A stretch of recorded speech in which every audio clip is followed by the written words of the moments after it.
สบายดีท่านผู้ชมที่เคารพนำท่านผู้ชมมาติดตามข่าวกีฬาเปิดฉากอย่างเป็นทางการงานมหกรรมกีฬาคนพิการแห่งชาติครั้งที่ 4 ที่นครหลวงเวียงจันทร์มี 18 ภาคส่วนเข้าร่วมสิ่ง172เหรียญคำใน9ประเภทกีฬาพิธีเปิดงานมหกรรมกีฬาคนพิการแห่งชาติครั้งที่ 4 หรือนครหลวงเวียงจันทร์พาราเกม 2025 จัดขึ้นเช้าวันที่ 14 ธันวาคมนี้ที่สโมสรใหญ่มหาวิทยาลัยแห่งชาติภายใต้คำขวัญมิตรภาพเสมอภาพและการพัฒนาโดยการในเกียรติเข้าร่วมของท่านสอนไซศรีพันดอนนายกรัฐมนตรีพร้อมด้วยภรรยาท่านอาสพังทองศรีพันดอนเจ้าของนครหลวงเวียงจันทร์ประธานคณะกรรมการจัดงานกีฬาคนพิการแห่งชาติครั้งที่ 4 ท่านทองสฤษดิ์มังนอเมฆรัฐมนตรีกระทรวงศึกษาธิการและกีฬามีการนำคันสู่ภาครัฐศูนย์กลางนครหลวงเวียงจันทร์คณะนำผู้ฝึกนักกีฬาที่มาจาก 17 แขวงและนครหลวงพร้อมด้วยมวลชนเข้าร่วมพิธีเริ่มต้นด้วยการแสดงห้องเพลง5รายการโดยประกอบมีห้องเดียวซ้ายได้รับนโยบายแต่บ่เห็นหน้า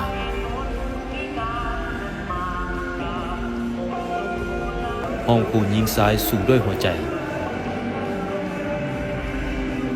ล้ำเดินเดียวยิงวาสนาหน่อยห้องคูซ้ายเลือกเกิดบ่ได้และห้องล้มมูยิงซ้ายเวียงจันทร์พบกัน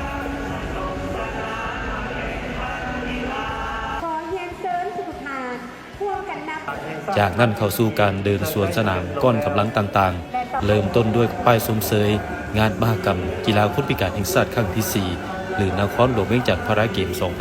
2025 ขบวนทุงชาติทุงกีฬาทุงงานต่อด้วยขบวนกรรมการตัดสินและก้อนกำลังของคณะนำผู้ฝึกนักกีฬาที่มาจาก 17 แขวงและนครหลวงเวียงจันทร์และก็เข้าสู่การเคารพธงชาติและทุงงานกีฬาคนพิการ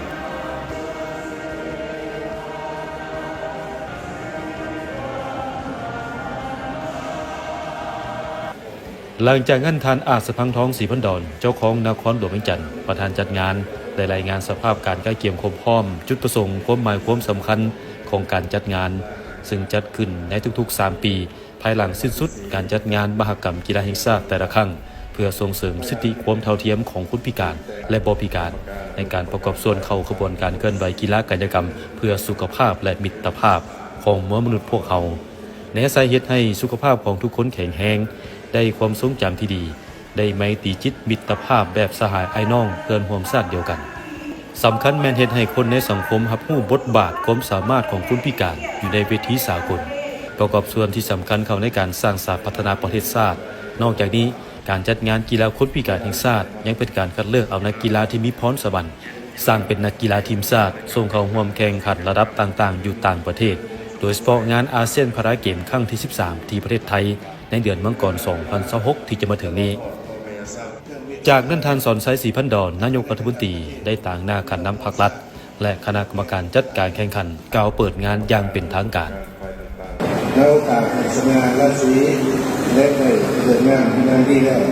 ข้าพเจ้าขอประกาศเปิดงานมหกรรมกีฬาคนพิการแห่งชาติครั้งที่ 4 ในครั้งนี้อย่างเป็นทางการนำเป็นเวลานี้เป็นต้นไปขอขอบใจ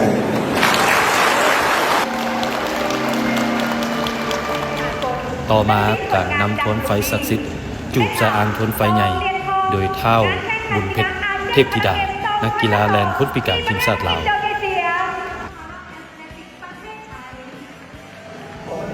ต่อมาต่างหน้าคณะกรรมการตัดสินและนักกีฬาได้ขึ้นกล่าวคำปฏิญาณตน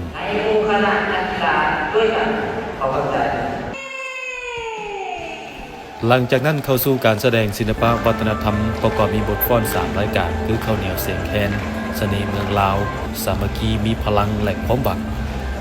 สำหรับงานมหกรรมกีฬาคนพิการแห่งชาติครั้งที่ 4 มีสิ่งใส่ทั้งหมด172เหรียญคำใน9ประเภทกีฬาคือกีฬายกน้ำหนักแลนลานลอยน้ำบานบ่วงล่อเรือนโกนบานบอลเซียบานเตะคนพิการตา5คนดอกปีกไก่และฟันดาบซึ่งการแข่งขันครั้งนี้มีคณะนำผู้ฝึกและผู้ช่วยนักกีฬาเข้าร่วม395ท่านแต่มีนักกีฬาเข้าร่วม313ท่านรวมทั้งหมด708ท่านแข่งขันระหว่างวันที่ 14 ถึงวันที่ 19 ธันวาคมนี้